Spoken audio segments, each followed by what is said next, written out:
Hello, saxophone player friends. We're going to be going over the song Cuckoo today. The way that you get to Cuckoo is by going to the 9.30 video response for Cuckoo. Click on the sheet music. Make sure that you have your sheet music off to the right-hand side in a different tab by pulling it out like so and scooting over to the side. That way you can resize them and have the recorder on one side and the sheet music on the other. Okay, so let's play through the entire thing for you so you can know what it's going to sound like. And then I'm going to go through the rhythms and the notes and any issues you may have with the song. So here it is from the top. 1, 2, 3.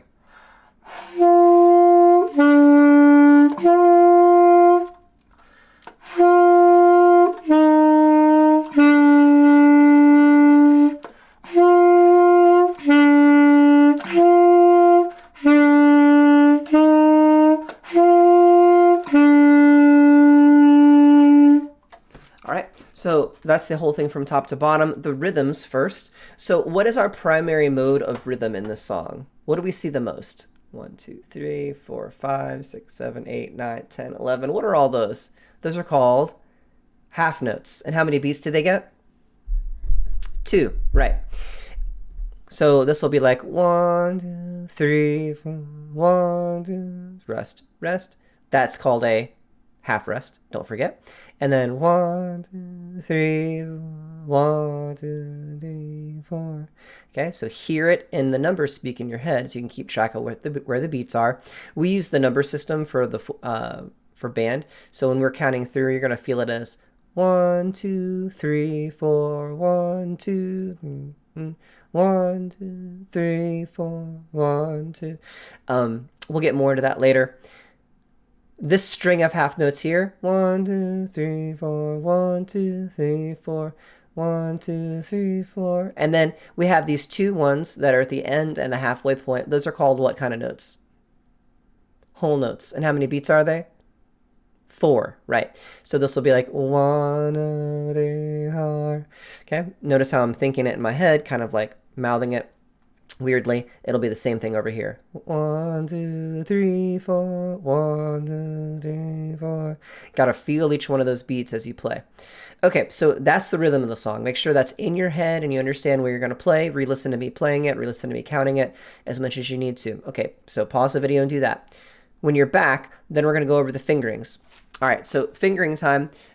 Before we do anything with fingering, let's go ahead and talk about saxophone neck strap. Remember that your neck strap needs to do you help, not do you harm. So if your neck strap is down to the bottom and you're lifting the saxophone with your right hand, number one, you're a boss because that's a heavy instrument to lift up to your face. And number two, you're not maximizing your efficiency and you're going to give yourself like weird carpal tunnel or arthritis type symptoms really early. So raise the neck strap enough so that when you push forward, this mouthpiece hits you almost right in the top of the teeth.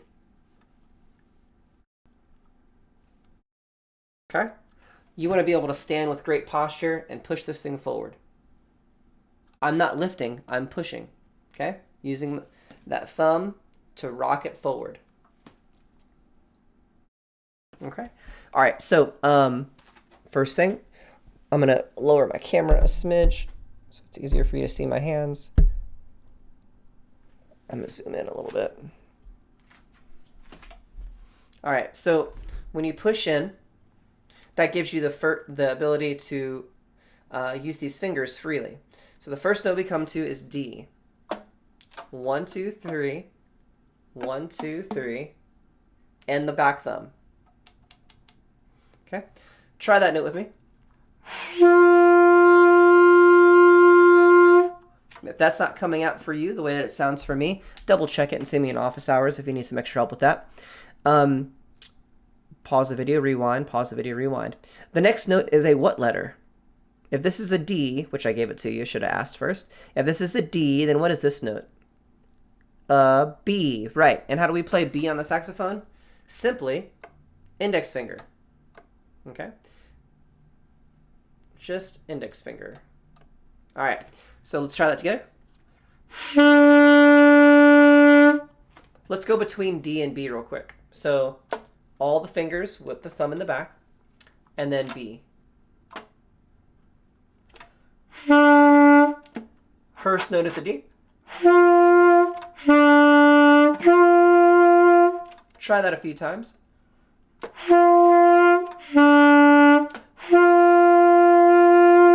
Make sure it's coming out just like me, and you can play it just as fast as me. If you can't, practice it for a little bit before you move on with the video. Next thing, we're going to see a descending motion. We have the what again?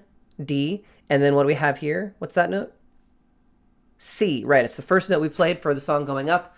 It's very similar to B, but instead of putting first finger down, you're going to put down middle finger. Right, this one here.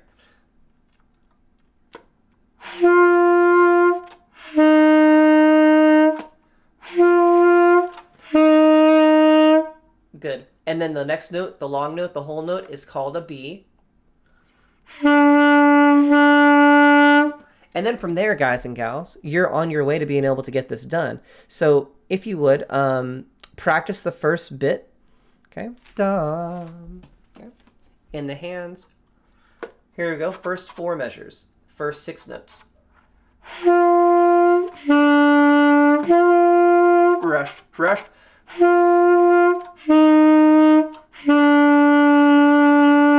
And then the breath mark. Don't forget these comma things or breath marks to tell you to breathe before the next note.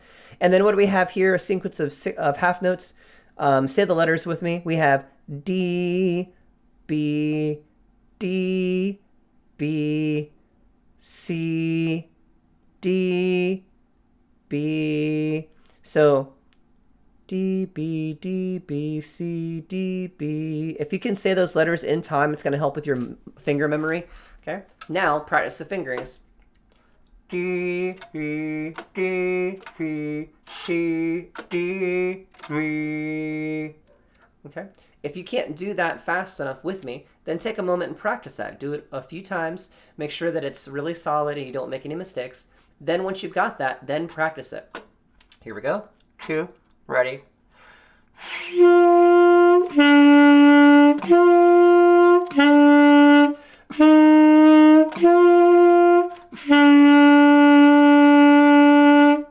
Okay. Once you've got that down, then it's time to put it all together.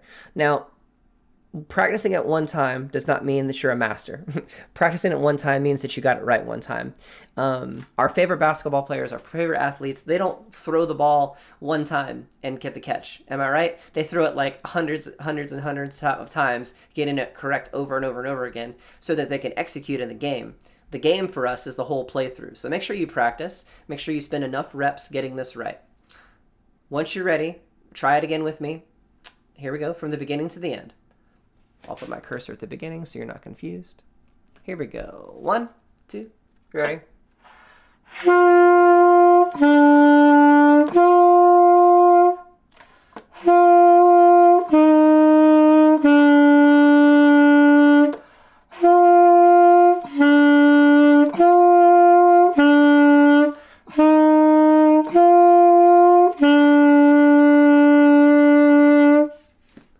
Good work. So if you could do that, excellent job. Don't forget you're recording this entire song for me inside of the Canvas recorder in this 9.30 video response. So if you're done learning it and it sounds great, go and record it using the instructions that I've given you in the assignment.